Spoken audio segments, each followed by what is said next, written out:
अस्सलाम वालेकुम everyone, welcome back to another vlog. तो कैसे हैं जी आप सब लोग? आई होप कि आप सब लोग फिट एंड फाइन होंगे। आप सबको जैसा कि पता है कि मैं विलेज में आई हूँ और यहाँ पर देखें जी, मैंने आज सोचा कि आपको कोई न्यू चीज़ दिखाई जाए। मैं गई थी अपने चाचू के घर ना, मेरे चाचू ने रखी हुई हैं भैंसें। उनके हमारे घर के साथ ही ना हवेली है। हम हाता कहते हैं, कोई लोग हवेली भी कहते हैं, कुछ भी कह सकते हैं। हाता है। तो वहाँ पर मैं गई थी तो दूध लेने के लिए। तो फिर मैंने भैंसों की भी वीडियो बना ली साथ में कि आपको भी दिखाएं कि गांव में आए हैं तो कोई इस तरह की चीज़ तो मिलनी चाहिए ना देखने के लिए। तो अभी मैं आपको दिखाती हूँ सारे जानवर जो है ना। 3 भैंसें। ओए हेलो हेलो हेलो हेलो क्या कर रही हो? ये यूं यूं यूं यूं यूं देखण किधर नहीं है, खाओ।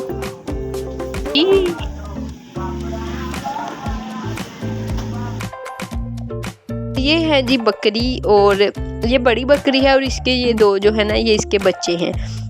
एक लेला है और एक लेली, यानी कि एक बकरी है और एक बकरा है जो इसके 2 बच्चे हैं ना। और तीनों की शक्ल एक जैसी। इनकी जो मम्मा है उनकी शक्ल भी एक जैसी, इनके जैसी सेम, बस थोड़ा सा मुंह बड़ा है उनका। तो इन दोनों की भी वैसी की वैसी और कलर भी वैसे ही सेम, कोई डिफरेंस नहीं था इन तीनों में। तो ये थे। और बाकी सारी जो भैंसें हैं, एक बच्ची थी, कट्टी थी, बच्ची कट्टी, मज्ज गाय नहीं है वैसे कोई भी ना। और ये बकरी है। ये देखें जी, ये अभी जब दूध निकालने लगते हैं ना भैंसों का, तो इस तरह से उनकी जो पूंछ होती है, पीछे वाली दुम होती है, यानी कि जो उनकी, वो बांध देते हैं। फिर वो इस तरह मुंह पर नहीं मारती, जो भैंस दुम होती है ना मुंह पर, फिर बचती नहीं है। नहीं तो वो इस तरह घुमाती रहती है और फिर वो ना मुंह पे ही मारती है, लाकर वो कपड़े भी गंदे कर देती हैं। तो अभी मैं दूध लेके आ गई थी, तो एक हाथ में काम चक्कर दूध भी पकड़ा हुआ है और फिर दरवाज़ा भी खुद ही बंद करो। अगर गिर जाता था तो मम्मा को मैनू वो छितर पैने सी जेड़े मैनू याद रहने सी।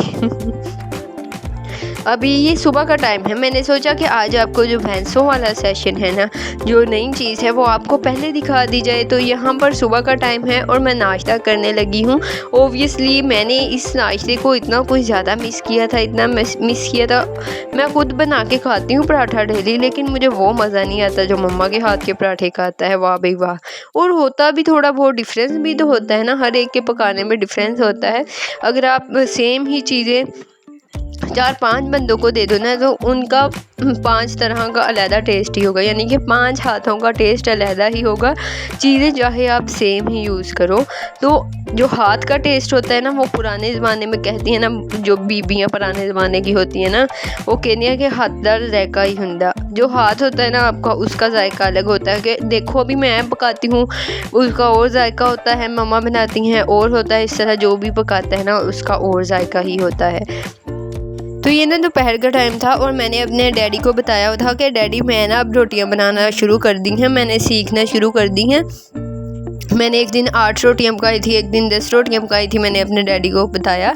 तो डैडी मेरे कहते कि बेटा चलो फिर आज तुम मुझे भी पका के खिलाओ मुझे। तो मैंने फ़ोन पे भी डैडी को बताया कि डैडी मैं रोटियां बनाना स्टार्ट हो गई हूँ। डैडी को इतनी ज़्यादा खुशी हुई, डैडी कहते मुझे इतनी खुशी हुई कि मैं बता नहीं सकता। मैं तो खुश था कि चल मेरी 3 रोटियाँ तो पकाने आ गई ना, ये तो टेंशन मुक्की।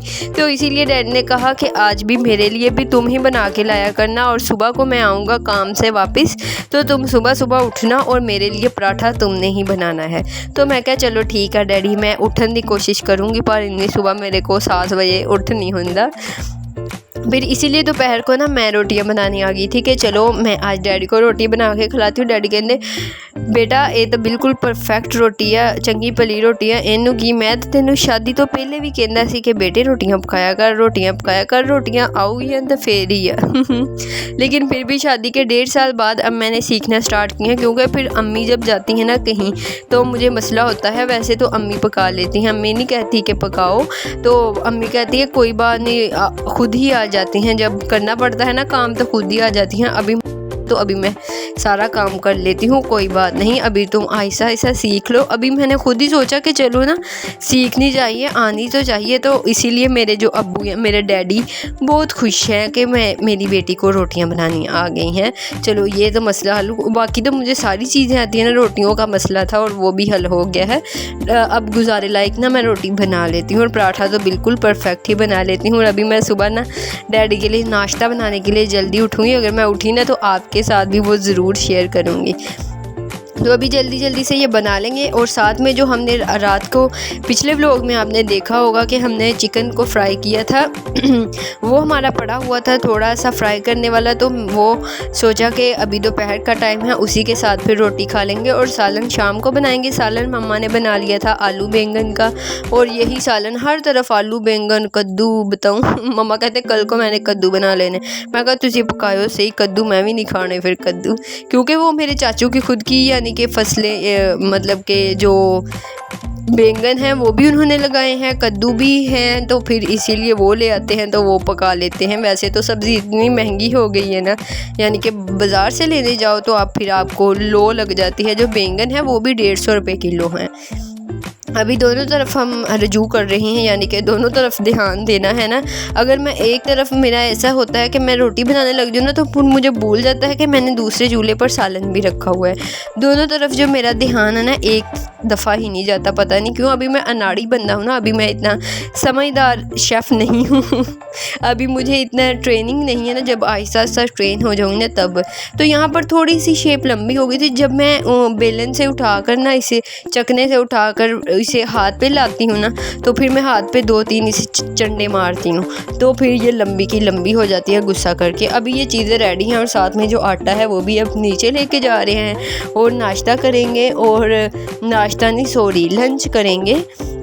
और डैडी को तो रोटियां पसंद आ गई थी। चलो जी, ये तो अब मामला जो हमारा ना ख़त्म हुआ। और शाम का टाइम है, अभी हम धो रहे हैं कपड़े धोना भी लाजमी है ना, क्योंकि आजकल तो इतनी गर्मी है, डेली अगर आप कपड़े ना बदलो तो आपको अपने आप से स्मेल आना स्टार्ट हो जाती है। क्योंकि जब आप एक बार रोटियां पका लो ना तो आपको इतना कोई पसीना आ जाता है ना, तो फिर कपड़े बदलना तो लाजमी है, वरना मुझे तो खुद से पसीने की अगर स्मेल आ रही हो ना मुझे अच्छा नहीं लगता। तो इसीलिए इतने ज़्यादा कपड़े हो जाते हैं। सबसे ज़्यादा वैसे कपड़े ना मेरे ही होते हैं घर में, तो जो ज़्यादा बदलता है फिर उसके ही होने हैं तो यहाँ पर भाई आ गया था शाम को, तो वो फ्रूट ले आया था, वो स्पेशली मेरे लिए लाता है। जब मैं आई हूँ ना तो वो कहता है कि चलो शीज़ा भी खा लेगी, तो फिर वो ले आता है। और अभी मैं फ्रिज में रख रही थी, और फ्रिज में हमारी फ्रिज ना जब मैं छोटी थी, ये तब की हमारी फ्रिज है, मेरे जितना इसका यानी कि उम्र है। तो खैर यहाँ पर ही आज का व्लॉग एंड करते हैं। अल्लाह हाफिज़।